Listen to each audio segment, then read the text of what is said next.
Hello. मेरा नाम है दीपक और आप देख रहे हैं हमारा चैनल दीपक सत्यकाम। और आज रेक्टिफिकेशन एरर्स का हमारा पार्ट 2 है। बहुत बहुत स्वागत है आपका हमारे इस चैनल में। तो आज हम स्टार्ट करने वाले हैं क्लैरिकल एरर्स। इस लास्ट वीडियो में जो हमारा पार्ट 1 है उसमें मैंने बताया था कि हमारे दो टाइप के एरर्स होते हैं, एरर्स ऑफ प्रिंसिपल और क्लैरिकल एरर्स। आज हम यही स्टार्ट करने वाले हैं। इसके 3 पार्ट्स थे, मैंने बताया था जैसे आपको error of omissions, error of commission और कॉम्पनसेटिंग एरर्स। तो आज हम इसका फर्स्ट पार्ट देखेंगे, एरर्स ऑफ ओमिशन। आइए समझते हैं मैंने क्या लिखा है यहाँ पे डेफिनेशन में। If a transaction is completely और partially omitted from the books of account is called errors of omission। मतलब अगर कोई ट्रांजेक्शन कंप्लीटली या फिर पार्सली, मतलब या तो पूरी या फिर आधी, ओमिटेड, ओमिटेड मतलब भूल जाना। अगर हम अकाउंटिंग में, बुक्स ऑफ अकाउंट में कोई ट्रांजेक्शन कंप्लीटली या फिर पार्सली भूल जाते हैं उसको रिकॉर्ड रखना, तो उस एरर को हम क्या बोलते हैं? Errors of omission. Okay friends, अब भूल तो भूल है, इंसान से ही भूल होती है, तो ये है फ्रेंड्स। ठीक, एक बार में और पार्सली, जैसे कि आपको पता है अकाउंट की 2 साइड्स होती हैं रिकॉर्डिंग में, जैसे एंट्री में, एक डेबिट और एक। ओके फ्रेंड्स, अगर हम दोनों में से एक साइड की एंट्री भूल जाए, चाहे ये वाली चाहे ये वाली, तो इसे बोलते हैं हम पार्सली। जैसे सपोज हमने हमने कोई बिल्डिंग परचेज की, तो एंट्री होनी थी building account debit to bank. ठीक है, ये डेबिट साइड हो गई और ये क्रेडिट साइड हो गई। अब ध्यान से देखना, यहाँ पे क्या लिखा है मैंने? कंप्लीटली ओमिटेड का मतलब मैंने ना तो डेबिट साइड का अमाउंट लिखा ना ही इधर का, मैंने दोनों साइड की एंट्री लिखी नहीं, तो ये तो आ गया आपका completely partially, sorry completely omitted. और पार्सली में क्या है? सिर्फ मैंने बिल्डिंग अकाउंट डेबिट लिखा, टू कैश लिखा ही नहीं, या फिर मैंने टू कैश लिख दिया लेकिन डेबिट साइड लिखी नहीं, तो उसे कहते हैं हम पार्सली ओमिटेड। ओके फ्रेंड्स, मेरी बात समझ में आ रही है? तो यहाँ पर ओमिशन, ओमिटेड दो टाइप से हो सकता है, कंप्लीटली और पार्सली।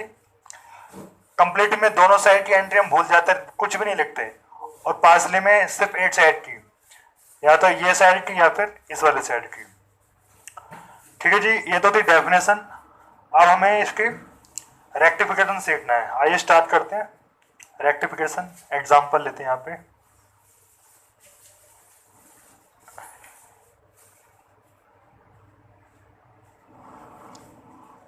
तो इसमें ये वाली ओमिटेड और ये वाली ओमिटेड दोनों ही मैं एग्जांपल के तौर पे आपको समझा दूंगा। जैसे goods sold to mister x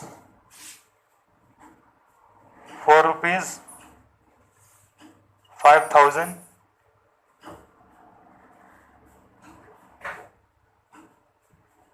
but not recorded at all। बोलने का मतलब हमने मिस्टर एक्स को माल बेचा 5,000 का, लेकिन वो रिकॉर्ड ही नहीं हुआ, मतलब वो पूरी एंट्री रिकॉर्ड ही नहीं हुई, ना तो डेबिट साइड का अमाउंट डाला और ना ही क्रेडिट साइड का अमाउंट डाला। तो इस एरर को हम कौन सा एरर बोलेंगे? Completely error. ठीक है जी, अब इस एंट्री को रेक्टिफाई करते हैं। सबसे पहले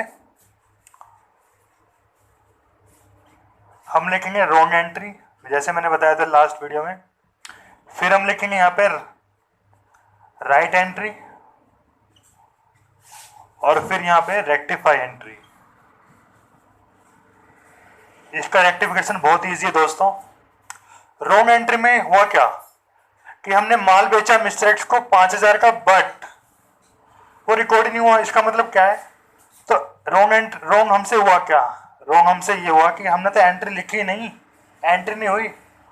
और एंट्री, राइट एंट्री मतलब एंट्री होनी क्या चाहिए थी? एंट्री होनी थी mister X account debit to sales account, यही होनी थी एंट्री 5,000। अब रेक्टिफिकेशन, एंट्री होनी चाहिए थी mister X to sale. Okay friends, लेकिन रॉन्ग में क्या हुआ? एंट्री तो हुई नहीं और उसको सुधारना है। तो यही लॉजिक है। तो जो एंट्री होनी चाहिए थी हमने नहीं की, तो अब कर दो, अब कर दो ना, ये तो भूल है, तो ये तो सुधारना होगा। जो एंट्री हम भूल गए उसको लिख दो, तो यही एंट्री रेक्टिफाई होगा, यही चीज है। क्योंकि ना तो हमने मिस्टर एक्स डाला यहाँ पे डेबिट में, तो आप डाल दो, और ना ही सेल डाला, तो आप डाल दो। तो यही आपकी रेक्टिफाई है। तो आपको एक चीज समझ आ रही होगी, जब भी हम एंट्री पूरी भूल जाए, ठीक है जी, कंप्लीटली एरर हो, तो जो राइट एंट्री होगी वो रेक्टिफाई होगी, मतलब यही चीज है। अब ये तो था कंप्लीटली एरर, जो कि आपको समझ आ गया होगा। जो राइट एंट्री थी वो ये रेक्टिफाई हो गई, यहाँ पे उसी को सेम लिख दिया। अब हम आते हैं पार्सली एरर पर, ध्यान से देखना। सेम एग्जांपल ले लेते हैं यहाँ पे, goods sold to mister X for rupees 5,000, but not debited at all। क्या मतलब हुआ? जब हमने मिस्टर एक्स को 5,000 का गुड्स बेचा, सेल किया, तो उस वक्त जो एंट्री की हमने, डेबिट साइड एंट्री की ही नहीं। ओ, तो यानी एक साइड तो हो गई एंट्री, बताया था मैंने, एक डेबिट साइड और एक क्रेडिट साइड। तो डेबिट साइड आपकी एंट्री हुई नहीं, बट इस साइड हो गई। तो रॉन्ग एंट्री, फिर राइट एंट्री, फिर रेक्टिफाई एंट्री। तो मैं शॉर्टकट में लिख रहा हूं, रॉन्ग एंट्री, राइट एंट्री और रेक्टिफाई एंट्री। ध्यान से देखना दोस्तों, रॉन्ग हुआ क्या? आपकी डेबिट साइड की एंट्री हुई नहीं, सिर्फ आपकी क्रेडिट साइड की एंट्री हुई। इसका मतलब आपने सिर्फ लिखा होगा सिर्फ टू सेल, है ना, सिर्फ 5,000, यहां भूल गए। अब देखो, भूल तो हो ही जाती है, क्योंकि जब बड़ी बड़ी कंपनियों से होती है, उसमें अकाउंट्स होते हैं, तो मिस्टेक तो हर एक से हो जाती है। तो वो डेबिट साइड का अमाउंट डालना भूल गया, लेकिन एंट्री होनी क्या चाहिए थी? Mister X account debit to sale. अगर मोदी जी होते, वो कैसे बोलते हैं इसे? मेरा प्यारा भाई बहनों, मिस्टर एक्स जो है वो एंट्री डालना भूल गया। चलिए मजाक छोड़ते हैं, सेंसर मोड पे आते हैं। हाँ जी, राइट एंट्री पे, राइट एंट्री हमारी होनी थी mister X to sale, but wrong में हुआ क्या? सेल तो उसने डाल दिया। इसका मतलब क्या हुआ? सेल हमारा ठीक है अपनी जगह, सेल में कोई छेड़छाड़ नहीं करनी है। अब हम क्या डालना भूल गए? मिस्टर एक्स, तो सुधारना है। अब क्या होगा? रेक्टिफाई। तो जो डालना भूल गए उसको अब डाल दो। तो इसका मतलब मिस्टर एक्स अकाउंट डेबिट। फिर सर 2 में क्या आएगा? ये तो दिक्कत है, क्योंकि ये वन साइड एरर है आपका, ठीक है। जो पार्सली आपका एरर है वो वन साइड एरर है, क्योंकि एक ही जगह आपकी गलती हुई है। तो जो वन साइड एरर होगा, तो आपने कुछ बुक्स में देखा होगा कि वहां पर टीचर सस्पेंस अकाउंट लिखवा देते हैं कि आप यहां सस्पेंस डाल दो, ठीक है वो भी, बट आपको एक चीज का ध्यान रखना है, सस्पेंस अकाउंट हर बार नहीं आता। सस्पेंस अकाउंट का एक रूल होता है, जो भी मैं आपको अभी लिखवाऊंगा कि सस्पेंस अकाउंट कब लिखना है और कब नहीं। आप इसको ऐसे भी छोड़ सकते हो, सस्पेंस लिखना जरूरी भी नहीं है, सिर्फ ऐसे ही। वन साइड एरर है तो वन साइड रेक्टिफाई हो गया। सेम इसी का एक और एग्जांपल यहां ले लेते हैं।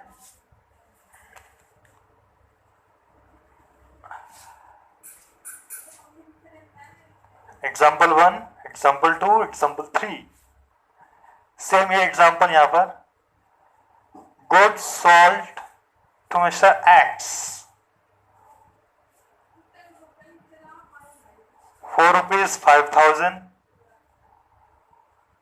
but not recorded, sorry, but not credit at all। ठीक है, अब क्या हुआ, इसमें क्या था, उसने डेबिट नहीं किया, इसमें क्या उसने क्रेडिट ही नहीं किया, तो रेक्टिफाइड इससे भी कर दो साथ साथ। रॉन्ग एंट्री, राइट एंट्री और रेक्टिफाई एंट्री। रॉन्ग एंट्री में हो क्या, यानी इस साइड का अमाउंट नहीं डाला, इसका मतलब डेबिट का उसने डाल दिया, इसका मतलब उसने सिर्फ लिखा क्या, मिस्टर एक्स अकाउंट डेबिट, सिर्फ ये 5,000 यहाँ पे लिखा उसने, ये वाला इस साइड का अमाउंट डालना भूल गया। और एंट्री होनी क्या चाहिए थी, mister X account debit to sales account 5,000। Writing थोड़ी बेकार आ रही है मेरी राइटिंग। हाँ जी, फिर से वही चीज, मिस्टर एक्स तो उसने ठीक डाला है, जो एंट्री होनी चाहिए थी मिस्टर एक्स वो तो उसने लिखा, लेकिन सेल नहीं लिखा, तो जब लिखना भूल गया तो अब लिख दो ना, क्या दिक्कत चल रही है। तो ये सेल्स हमने डाल दिया, आप इसको ऐसे छोड़ सकते हो, वन साइड है तो वन साइड रेक्टिफाई हो गया। हाँ जी, तो मैं अब ये बता रहा था, ये आपका ओमिशन हो चुका है, आपका ओमिशन हो चुका है, इतना ही था सिर्फ यहाँ पे। और भी क्वेश्चन आप इस पे निकाल सकते हो, लेकिन मेरे पास इतना टाइम नहीं है जो मैं और भी क्वेश्चन इससे बता सकूं, क्योंकि वीडियो फिर और भी ज्यादा लंबी हो जाएगी, और भी पार्ट्स बताने हैं बाकी। हाँ जी, तो मैं आपको सस्पेंस अकाउंट के बारे में बता रहा था। आपने अगर इसको लिखा नहीं तो इसको लिख लो, या इसका स्क्रीनशॉट ले लो डेफिनेशन का, क्योंकि मैं ऊपर सस्पेंस अकाउंट बताने जा रहा हूं। ओके, तो सस्पेंस अकाउंट क्या कहता है वो आपको यहां लिखना है, note. This is important friends. Note में क्या है, थोड़ा ऐसे एरो भी बना देते हैं। हाँ जी, note, if errors is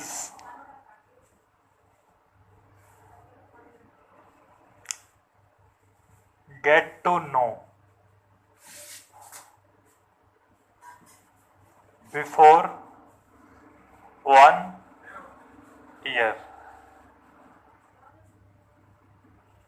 then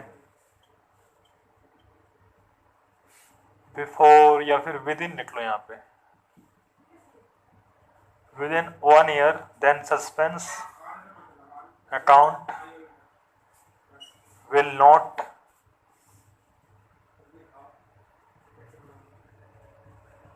be written या will not be put। इसका मतलब ये हुआ, अगर आपका अकाउंटिंग चल रहा है, सपोज क्या 2021 हमारा अकाउंटिंग ईयर चल रहा है, अगर आप 2021 का ईयर अकाउंट फॉलो कर रहे हैं और उसके दौरान आपके एरर हो जाती है, और वो एरर आपको उस साल के खत्म होने से पहले पहले पता लग जाता है, तो अगर एरर आपको पता लग जाता है एक साल के अंदर अंदर, विद इन 1 ईयर, तो आपको सस्पेंस अकाउंट लिखने की जरूरत नहीं है, सेम आपको ऐसे 1 ईयर लिखना होगा। वन साइड एरर है तो आपको वन साइड ही रेक्टिफाई होगा, आपको सस्पेंस अकाउंट लिखने की जरूरत नहीं है, ये रूल कहता है।